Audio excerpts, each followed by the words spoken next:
Hello दोस्तों, भानीराम डाल YouTube channel में आपका एक बार फिर से स्वागत है। आज का जो हमारा टॉपिक है वो है प्लांट न्यूट्रिएंट्स पादप पोषक तत्व। एग्रीकल्चर से रिलेटेड किसी भी स्तर का कोई भी एग्जाम है उसके लिए पादप पोषक तत्व एक बहुत ही इंपॉर्टेंट टॉपिक है और हर एग्जाम में इससे क्वेश्चन पूछा जाता है और काफी लेंथी टॉपिक भी है। हमें इसी को कंप्लीट करने के लिए कई वीडियोज बनाने पड़ेंगे, कई वीडियोज अपलोड करने पड़ेंगे। तो सबसे पहले बात करें अपने सीधा पोषक तत्व की। देखो, पोषक तत्व वो तत्व होते हैं जो पौधे के पोषण में भाग लेते हैं और ये जो पौधा पोषक तत्व प्राप्त करता है या तो मृदा से ग्रहण करता है या फिर वायुमंडल से ग्रहण करता है। जब अपने डिटेल में बात करेंगे तब एक एक की बात करेंगे पौधे पोषक तत्व कहाँ से ग्रहण। ज्यादातर पोषक तत्व मृदा से ग्रहण किए जाते हैं और कुछ एक है जो वायुमंडल से ग्रहण किए जाते हैं। जैसे मैं बात करूं, कार्बन है, ऑक्सीजन है, इनको वायुमंडल से, बाकी सभी पोषक तत्वों को मृदा से ग्रहण किया जाता है।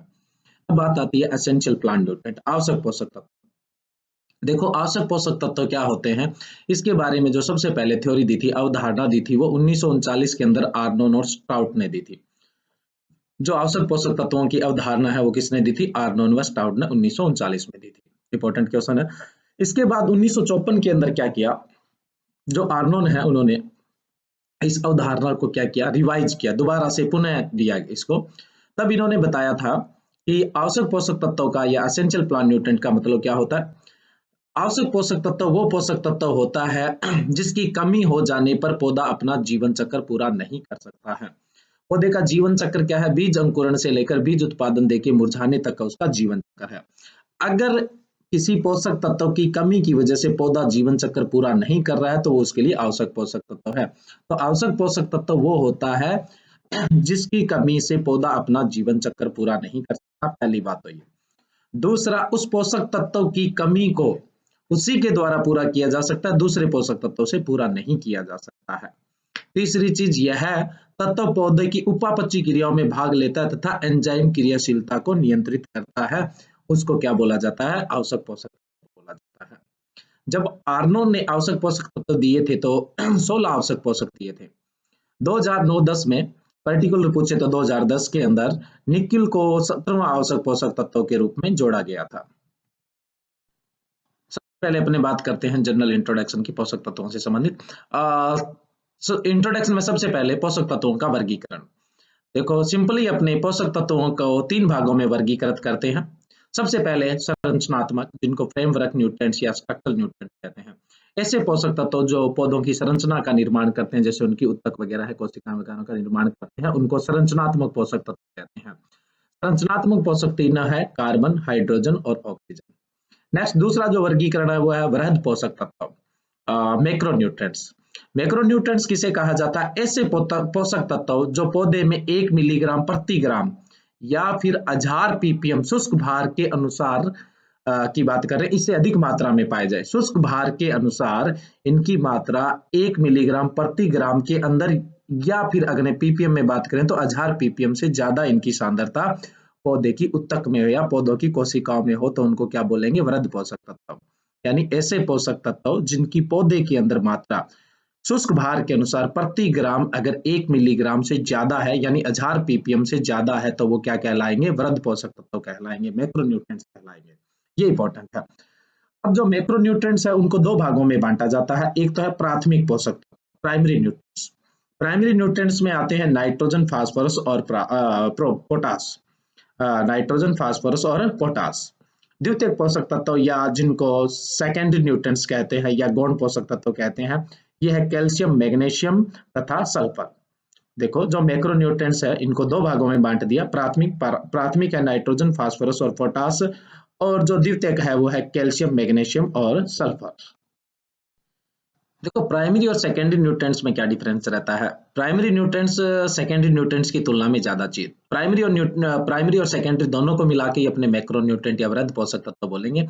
इन दोनों की जो मात्रा है पौधे में शुष्क भार की जो सांद्रता होती है, शुष्क भार के अनुसार उनकी सांद्रता प्रति ग्राम में 1 मिलीग्राम या फिर 1000 पीपीएम से अधिक होती है। शुष्क भार क्या होता है? पौधे की कार्बन का जो भार होता है उसको शुष्क भार कहते हैं। यानी पौधे को जला लो, जो उसकी राख बच गई उसको क्या बोलते हैं? कार्बन का भार बोलते हैं।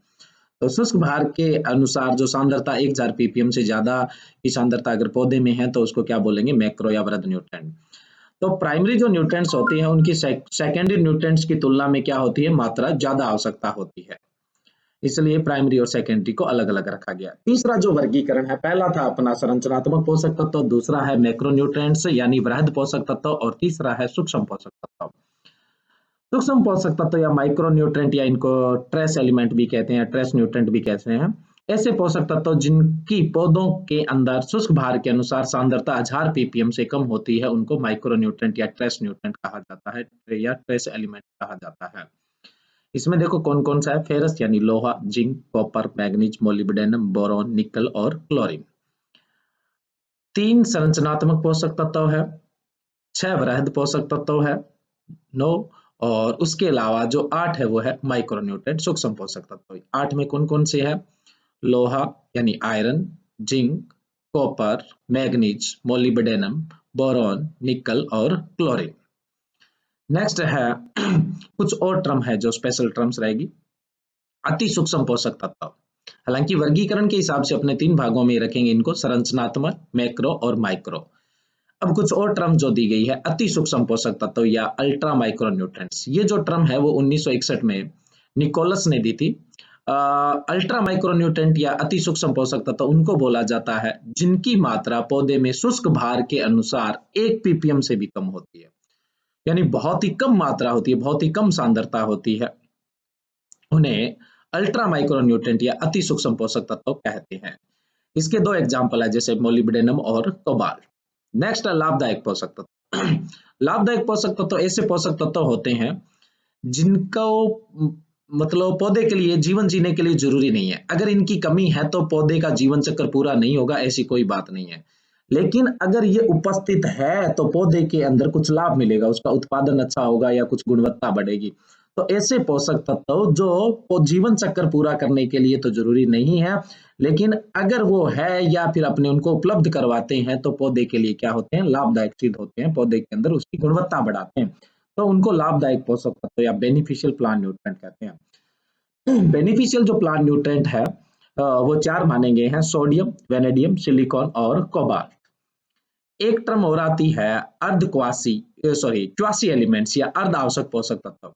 क्वासी एलिमेंट्स या अर्ध आवश्यक पोषक तत्व है, ये शब्द एपिस्टीन ने सबसे पहले 1999 में उपयोग में लिया था। उसके बाद एपिस्टीन एंड ब्लूम ने 2005 में फिर से इसका उपयोग किया था। तो ये माना जाता है इस शब्द की जो खोज की थी वो एपिस्टीन और ब्लूम ने की थी। अब जो अर्ध आवश्यक पोषक तत्व है या क्वासी एलिमेंट्स किसको माना जाता है, सिलिकॉन को माना जाता है। भी कुछ पौधों में देखने को मिलता है कि सिलिकॉन के बगैर पौधे का जीवन चक्र है वो प्रभावित हो रहा है, कुछ में प्रभावित नहीं हो रहा है, इसलिए इसको क्या माना जाता है, अर्ध आवश्यक पोषक तत्व। आप लोगों से पूछ ले कि क्वासी एलिमेंट्स किसे कहा जाता है, तो क्वासी एलिमेंट कौन सा होता है, सिलिका होता है। ठीक है, वैसे सिलिका को लाभदायक पोषक तत्वों में रखा जाता है। तो कुल मिला के 17 आवश्यक पोषक, 17 आवश्यक पोषक तत्वों में बात करें तो 3 संरचनात्मक है, कार्बन, हाइड्रोजन और ऑक्सीजन।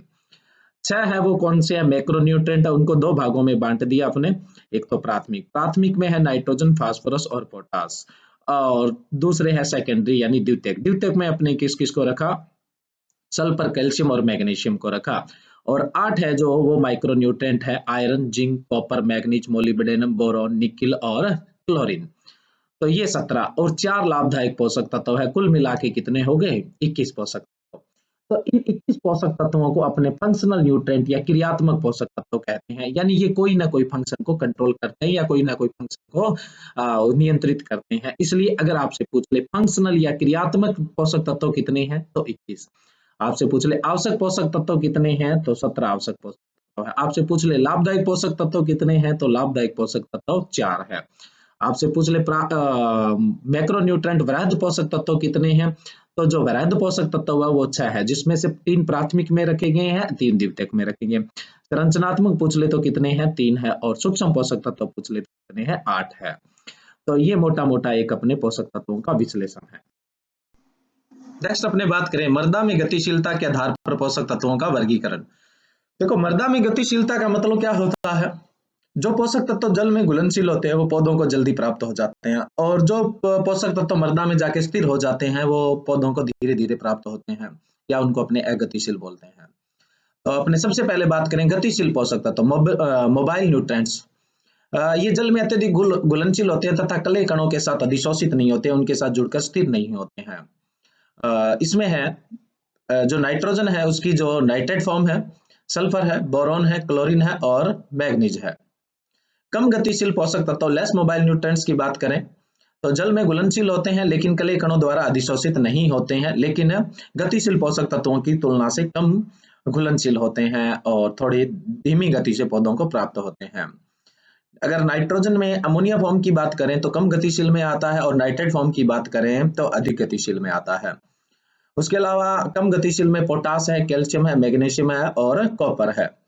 अगतिशील पोषक तत्व इमोबाइल न्यूट्रिएंट्स की बात करें तो ये जल में बहुत ही कम घुलनशील होते हैं और कली कणों के साथ क्या हो जाते हैं, अधिशोषित हो जाते हैं।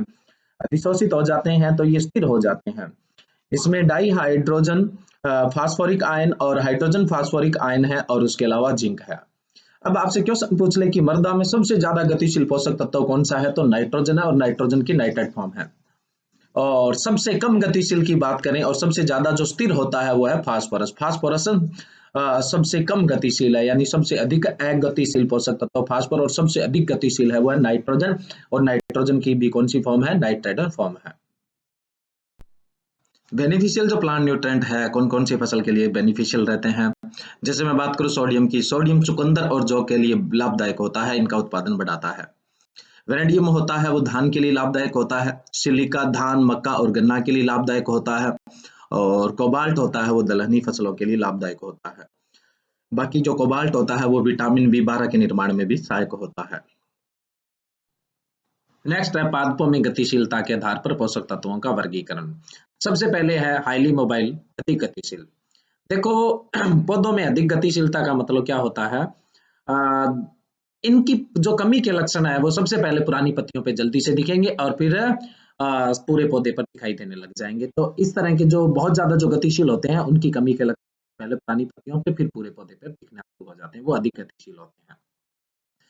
हाँ, तो अधिक गतिशील में नाइट्रोजन, फास्फोरस और पोटास। नेक्स्ट है मध्यम गतिशील, मॉडरेट मोबाइल। जिंक है जो मध्यम गतिशील में आता है। जो मध्यम गतिशील होते हैं उसके लक्षण नई पत्तियों और पुरानी पत्तियों दोनों पर ही दिखाई देते हैं। नेक्स्ट है कम गतिशील, लेस मोबाइल। जो लेस मोबाइल होते हैं इनकी जो कमी के लक्षण है वो नई पत्तियों पर दिखाई देते हैं, पुरानी पत्तियों पर कुछ जल्दी से इनके लक्षण प्रकट होते नहीं है, जैसे sulphur, iron, manganese, chlorine, molybdenum और कॉपर। नेक्स्ट है अगतिशील, इमोबाइल। इमोबाइल में कैल्शियम और बोरॉन होते हैं, इनकी कमी के जो लक्षण है वो पौधे के शीर्ष भाग पर दिखाई देते हैं। देखो अगर अपने बात करें पुरानी पत्तियां तो पौधे के निचले हिस्से पे सबसे ज्यादा पुरानी पत्तियां होती है, और सबसे जो नई होती है वो क्या होती है, शीर्ष भाग होता है, और बीच की जो पत्तियां होती है उनको अपने नई पत्तियां बोल देते हैं, शीर्ष के भाग को नई कलिकाएं बोल दिया जाता है। तो अधिक गतिशील होते हैं, इनके लक्षण पुरानी पत्तियों पर दिखाई देते हैं, फिर धीरे धीरे पूरे पौधे पर दिखाई देने लग जाते हैं। मध्यम गतिशील होते हैं जैसे जिंक है तो इसके लक्षण पुरानी व नई दोनों पत्तियों पर दिखाई देता है। कम गतिशील जो होता है sulphur, iron, manganese, chlorine, molybdenum और कॉपर, इनकी जो कमी के लक्षण है वो कहाँ दिखाई देंगे, नई पत्तियों पर, पुरानी पत्तियों पर जल्दी से नहीं दिखाई देने वाले। अगतिशील है इमोबाइल है, कैल्शियम और बोरॉन, इनका जो लक्षण है कमी का वो शीर्ष कलिका पर दिखाई देंगे और आगे नए नई पत्तियों पर दिखाई देने वाले हैं, न पुरानी पत्तियों पर दिखाई देने वाले हैं। तो ये गतिशीलता का प्रभाव रहता है। अब अपने बात कर रहे हैं पौधे की पत्तियों पर लक्षण कहाँ कहाँ दिखाई देते हैं, कौन सी पत्तियों पर लक्षण दिखाई देते हैं। अभी अपने बात कर रहे थे जैसे NPK जो है वो ज्यादा गतिशील है, उसके अलावा मैग्नीशियम और मोलिब्डेनम भी गतिशीलता ठीक है। तो इनकी कमी के लक्षण दिखेंगे निचली पत्तियां, यानी निचली पत्तियां बोले तो पुरानी पत्तियों पर लक्षण दिखाई देते हैं। नाइट्रोजन, फास्फोरस, पोटास, मैग्नीशियम और मोलिब्डेनम के जो लक्षण है पुरानी पत्तियों या निचली पत्तियों पर दिखाई देते हैं। यहां पर सबसे पहले लक्षण प्रकट होंगे और फिर पूरे पौधे पर प्रकट हो जाएंगे। लेकिन आपसे पूछा जाए पुरानी पत्तियों पर लक्षण किसके दिखाई देते हैं, तो नाइट्रोजन, फास्फोरस, पोटास, मैग्नीशियम और मोलिब्डेनम। फिर है नई व पुरानी पत्तियां। नई व पुरानी पत्तियों पर लक्षण दिखाई देते हैं जिंक के, इसको मध्यम गतिशील बोल दिया जाता है जिंक को। नई व पुरानी पत्तियों पर इसके लक्षण दिखाई देते हैं, दोनों पर एक साथ लक्षण प्रकट होते हैं। नेक्स्ट है नई पत्तियों पर लक्षण। नई पत्तियों पर लक्षण होते हैं जो पुरानी पत्तियों पर लक्षण नहीं आते हैं। ये नई पत्तियों पर कमी के लक्षण दिखाई देते हैं आयरन, कॉपर, क्लोरीन, सल्फर और मैग्नीज के। यानी नई पत्तियों पर किसकी कमी के लक्षण दिखाई देते हैं, आयरन, कॉपर, क्लोरीन, सल्फर और मैग्नीज। जो शीर्ष कलिका होती है, शीर्ष भाग के अंदर उन पोषक तत्वों की कमी के लक्षण दिखाई देते हैं जो पौधे के अंदर क्या होते हैं, अगतिशील होते हैं, जैसे कैल्शियम और बोरॉन। तो शीर्ष कलिका पर कमी के लक्षण दिखाई देंगे कैल्शियम और बोरॉन। इनमें सबसे कम जो पौधों में गतिशील है वो कौन सा है, कैल्शियम। पौधों में सबसे कम जो गतिशीलता वाला यानी अगतिशीलता वाला है वो कौन सा होता है? कैल्शियम। और उसके बाद कौन सा होता है? बोरॉन होता है। नेक्स्ट है पादपों में कार्य के आधार पर पोषक तत्वों का वर्गीकरण। कौन कौन से पोषक तत्व किस तरह के कार्य करते हैं? जैसे संरचना निर्माण वाले पोषक तत्व अपने पहले ही बात कर चुके हैं, कार्बन है, हाइड्रोजन है और ऑक्सीजन है। उसके अलावा ऊर्जा भंडारण, ऊर्जा का स्थानांतरण, ऊर्जा के बंध निर्माण में सहायक पोषक तत्व होते हैं नाइट्रोजन, सल्फर और फास्फोरस।